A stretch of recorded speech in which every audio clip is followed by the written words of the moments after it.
Many articles have been written on how to have a successful IVF cycle, and every IVF clinic seems to promise that if you come to them for treatment, they will be able to give you a baby because they are the best clinic, and have a high success rate.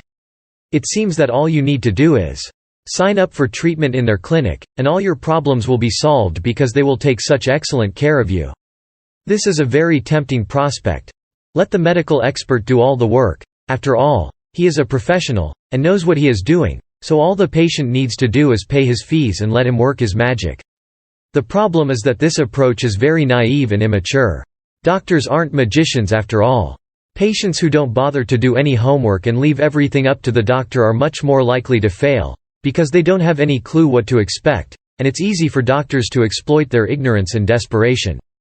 A patient who is poorly prepared, hasn't bothered to do any homework about IVF treatment, is happy to leave everything up to the doctor because they believe that the doctor they have chosen is the best doctor in the world because their GP told them this, and that this doctor will do whatever is required to help them have a baby, is setting themselves up for failure. They are often too scared and intimidated to ask any questions because they think of the doctor as a medical expert who is too busy to answer their questions. Unfortunately, most of these very busy doctors are very popular partly because they don't have time to talk to their patients, as a result of which they will often take shortcuts that will result in IVF failure.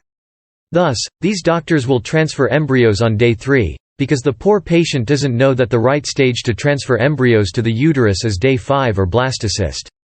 These doctors routinely hide information from the patient, and do not provide any embryo photographs, but the patient is so clueless that she doesn't even know that all good IVF clinics all over the world routinely and proactively provide embryo photographs to patients to document that they have delivered high-quality medical care.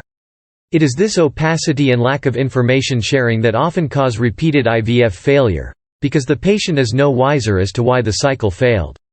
The doctor refuses to share critical and vital medical information, because they want to. Because they haven't taken the time and trouble to inform themselves as to what an IVF cycle can offer them. When the cycle fails, they go to pieces, and cannot muster up the courage to start another new cycle. They aren't willing to repeat the cycle after a single failure, which is why they never manage to achieve success. This is why it's so important that patients learn to be well-informed, patient, and perseverant, so they have realistic expectations, and can find a good doctor who will educate them, transfer only top-quality blastocysts, and provide embryo photographs and compassionate care. IVF success equals a well-prepared patient with a caring and